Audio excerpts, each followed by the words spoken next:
प्रार्थना की है और साथ साथ आज अपने पार्टी के और यहाँ इंटेलेक्चुअल के कुछ लोगों से भी मिलना है। ये विजिट इसलिए भी विषय जो है बहुत ही गंभीर है। मैंने पिछली दीक्षा भूमि में बाबा साहेब का बहुत बड़ा अपमान किया गया है। मैं एक रिजर्व कैटेगरी का एसटी एससी के कैटेगरी से सांसद भी हूं और इस देश का पहला बौद्ध एक बुद्धिस्ट कैबिनेट मंत्री हूं और बाबा साहेब के बाद पहला इस देश का एक बौद्ध लॉ मिनिस्टर बना है। तो मेरा बहुत दिल से इस जगह से जुड़े हुए हैं। जब मैं लॉ मिनिस्टर बना और बाबा साहब अम्बेडकर जी पहला लॉ मिनिस्टर थे तो मैंने उनके बारे में ये जानने का और मैंने खोजा कि क्यों वो लॉ मिनिस्टर होते हुए इस्तीफा दिया था। उस समय कैबिनेट में कानून मंत्री के रूप में उन्होंने काम तो संभाला था, लेकिन बहुत ही जल्दी उन्होंने कानून मंत्री का पद से इस्तीफा दिया। और जब मैंने ये देखा उनके कुर्सी में जब मुझे बैठने का सौभाग्य प्राप्त हुआ तो ये मेरे लिए बहुत जरूरी है कि मैं उसके कदमों पे चलते हुए उन्होंने क्या और कैसा काम चलाया और इस्तीफा क्यों दिया, मेरे लिए जानने का बहुत इच्छुक भी था, आवश्यकता भी थी। तो मैंने ये पाया कि बाबा साहेब अपने मूल विचार, उनका जो सोच है वो पंडित नेहरू से मेल नहीं खाते थे। और बचपन से लेकर के जिस परिवार में जन्म हुआ और शिक्षा प्राप्त करके बहुत बड़ा वकील बन करके एक सोशल रिफॉर्मर के रूप में देश भर में चर्चित होकर के संविधान को बना करके और संविधान बना करके देश को दिया, उस आदमी को, हमारा संविधान को आर्किटेक्ट है, देश का लॉ मिनिस्टर है, उस पद में पहुंचने के बाद भी बाबा साहेब को जो अपमान किया गया, उनको जिस तरीके से धरती किनार किया गया, वो जान करके मेरे दिल में बहुत गुस्सा था और वो चिंता भी हुई थी। तो बाद में हमने सोचा कि कई चीज बाबा साहब के कहे हुए चिन्ह पे चलना है। तो हमने पाया कि नरेंद्र मोदी जी प्रधानमंत्री बनने तक कोई ऐसा विशेष कार्यक्रम नहीं हुए। दो चार बातें मुझे बताना है आपको ताकि आपको पृष्ठभूमि समझ में आए। मोदी जी जब मुख्यमंत्री बने गुजरात में तो उन्होंने सबसे पहले संविधान यात्रा निकाला। संविधान यात्रा निकालने का मूल कारण यह था कि संविधान तो मिला है, लेकिन संविधान के अंदर में जो मूल बातें हैं उसको लोगों तक पहुंचाना है। इसलिए मोदी जी मुख्यमंत्री थे तो संविधान यात्रा निकला।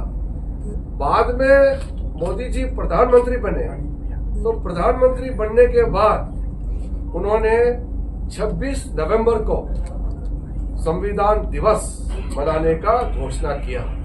उससे पहले संविधान दिवस हमारे देश में नहीं मनाते थे। पहली बार हमारे देश में इतना बड़ा फैसला हुआ और अब हमारे हाथ में संविधान जो मिला है उसको मनाने का प्रक्रिया शुरू हुआ। लेकिन पिछली बार जब लोकसभा चुनाव हो रहे थे तो महाराष्ट्र के अंदर में और देश भर में संविधान बचाना है करके कुछ लोगों ने नारा लगाया है। आज मैं वो प्रतिक्रिया आपको देना चाहता हूं। जिन लोगों ने बाबा साहेब को अपमान किया, जिन लोगों ने बाबा साहेब को मजबूर किया मंत्री पद से इस्तीफा देने के लिए, और जिन लोगों ने बाबा साहब को रिकॉग्निशन नहीं दिया, 1990 में जब कांग्रेस सरकार हट गई तब जाकर के बाबा साहब को भारत रत्न अवार्ड तब मिला है। और वो लोग संविधान का कॉपी हाथ में लिए और ये बताते हैं कि मोदी सरकार फिर आया तो संविधान हटा देगा। ये बोलने वाले लोग तो जिंदगी भर बाबा साहब को तो मानते नहीं थे। मेरे मन में दुख और गुस्सा एक साथ इसलिए आया कि हम जिस समुदाय से आते हैं, हमारे समुदाय के लोग इस दुष्ट प्रचार में कई लोग विश्वास किया है। मैं कहने वाला हूं, मैं अपने ही SC ST के कम्युनिटी, मेरे अपने बौद्ध कम्युनिटी के लोगों को, खास करके महाराष्ट्र में जो लोग हैं, मैं उनको कहना चाहता हूं, अगर हम ही बेवकूफ बनते रहेंगे, हम बाबा साहब जब जिंदा थे और आज बाबा साहब हमारे बीच में नहीं है, और आज भी अगर हम नहीं समझेंगे और हम आज भी बेवकूफ बने रहेंगे तो फिर बाबा साहब के आत्मा को कितना दुख पहुंचेगा। हमारे यहाँ तो ये प्रचार से कोई काम नहीं हुआ, हमने तो कांग्रेस का जमाना भी जब्त कर दिया, लेकिन महाराष्ट्र के अंदर में मेरे ही बिरादरी के लोग, अपने बौद्ध समुदाय के लोग, हमारे SC ST के लोग ये दुष्प्रचार में कैसे विश्वास किया है। मैं तो बहुत गुस्सा हुई हूं। मैं अपने ST SC कम्युनिटी और मेरे बौद्ध समुदाय को मैं कहना चाहता हूं, अगर हम ऐसा व्यवहार करेंगे तो फिर बाबा साहब के आत्मा को तो शांति नहीं मिलेंगे और हमको कोई माफ नहीं करेंगे। हम इतना बेवकूफ नहीं बन सकते हैं। ये लोकतंत्र है, संविधान से चलता है। जो प्रधानमंत्री ने संविधान को पहचान दिया, जिस इंसान ने बाबा साहेब का काम किया हुआ जितने भी योगदान है उसको देश के सामने में लाया और संविधान को पूजा किया, उसी इंसान के खिलाफ जो दुष्प्रचार करने पर कैसे विश्वास कर सकते हैं। मोदी जी प्रधानमंत्री बनने के बाद बाबा साहेब को लेकर के जो सबसे बड़ा काम हुए हैं, 5 तीर्थ स्थल, बाबा साहेब का जन्म स्थान महू में और बाबा साहेब का शिक्षा भूमि लंदन में, जिस घर में उन्होंने बैठ करके वकालत की पढ़ाई की, उस घर को खरीदा और हमारा राष्ट्र प्रॉपर्टी बना के उसको म्यूजियम बनाया। दिल्ली में जहां रह करके बाबा साहेब ने अपना संविधान रचना करने का काम किया, वहां उसका जो घर है उसको म्यूजियम बना करके, और फिर जहां उनका निधन हुआ महापरिनिर्वाण भूमि, और फिर मुंबई में चैत्य भूमि, ये दीक्षा भूमि से लेकर के चैत्य भूमि तक, उनका कर्म भूमि से लेकर के महापरिनिर्वाण भूमि तक, जिस प्रधानमंत्री मोदी जी ने एक पहचान दिया और नए तीर्थ स्थल के रूप में स्थापित किया, उसी को ये आरोप लगाते हैं कि संविधान हटाने वाले हैं। इसलिए ये मैं नागपुर में बहुत पवित्र भूमि है, यही दीक्षा भूमि है, और यही से मैं आह्वान करना चाहता हूं, सिर्फ महाराष्ट्र के लोगों को नहीं, पूरे देश के लोगों को। अगर हम इस स्तर पर राजनीति को ले जाएंगे तो फिर हमको कोई माफ नहीं करेगा। मैं बुद्ध भगवान के चरणों में आज ऐसे व्यवहार करने वालों के बिहाफ से मैं माफी मांगता हूं, और फिर मैं चेतावनी देना चाहता हूं, जो संविधान में लिखा है उसको मानते ही नहीं। जिस पार्टी ने संविधान को हत्या करने का काम किया, संविधान का हत्या कब हुई? 1975 में, 1975 में इमरजेंसी लागू करके संविधान का हत्या किया गया, और जिंदगी भर बाबा साहेब को अपमान किया, बाबा साहब को भगा भगा के हराया। बाबा साहब जहां जाते थे, जहां से चुनाव लड़ते थे, वहां पीछा करके कांग्रेस वालों ने उसको हराया। और आज उसी संविधान के कॉपी को पकड़ करके संविधान की रक्षा की बात करता है। उनको शर्म आना चाहिए।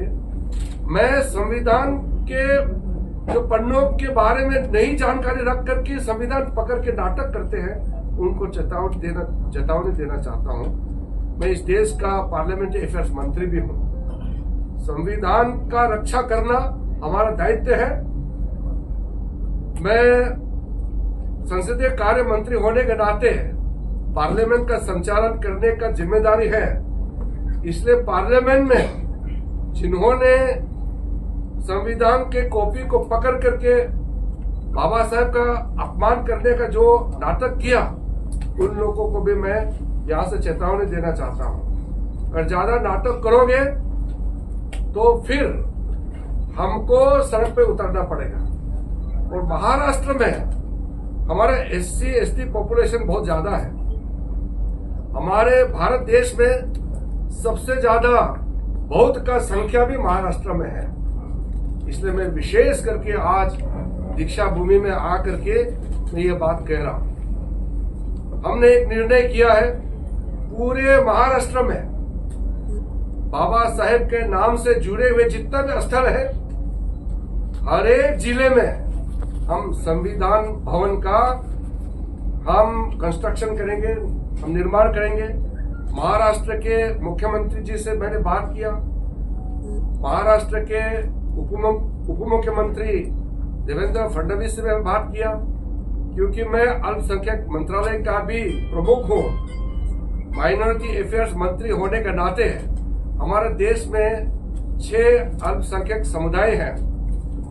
उसमें मुस्लिम है, क्रिश्चियन है, सिख है, बौद्ध है, जैन है, पारसी है। मैं एक जो इम्प्रेशन बना के रखा था इस देश में, उसको भी खत्म करना चाहता हूं।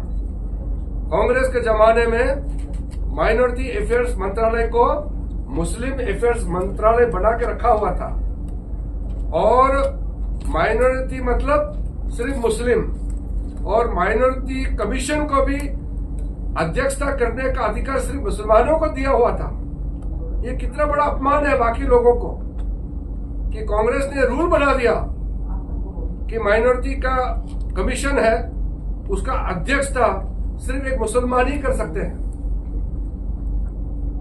और कांग्रेस के प्रधानमंत्री मनमोहन सिंह जी ने कहा कि इस देश में जितना भी हमारा संपदा है उसमें पहला अधिकार मुसलमानों का है।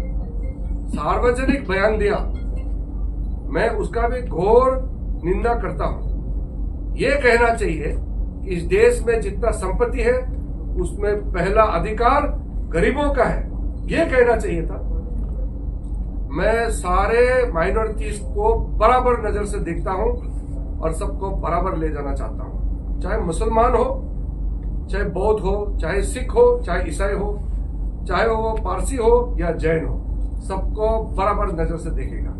इसलिए माइनॉरिटी अफेयर्स मंत्रालय को मुस्लिम अफेयर्स का जो टैग लगा के रखा कांग्रेस वालों ने, उसको मैं हटाना चाहता हूं। इसलिए प्रधानमंत्री मोदी जी ने जब मुझे माइनॉरिटी अफेयर्स का मंत्री बनाया, तब मैंने पहला यही काम किया कि जितना हमारा स्कीम्स है, जितना मदद करने के लिए हमारे पास सुविधा है, हम सारे माइनॉरिटी कम्युनिटीज को बराबर देखेंगे। इसलिए ये निर्णय हुआ कि महाराष्ट्र के अंदर में हर एक जिले में हम संविधान भवन बनाएंगे, जहां बौद्ध भी आ सकते हैं और बाकी सब भी आ सकते हैं। बाबा साहब के नाम में बनेंगे, लेकिन उसमें सब लोग आकर के इस्तेमाल कर सकते हैं। उसमें लाइब्रेरी होगा, उसमें हॉस्टल हो सकते हैं, उसमें अलग अलग तरीके से सुविधा हम देंगे, और बच्चों को खास करके वहां बैठ करके अपना खेल धूल करने के लिए स्पोर्ट्स फैसिलिटी भी हम बना सकते हैं।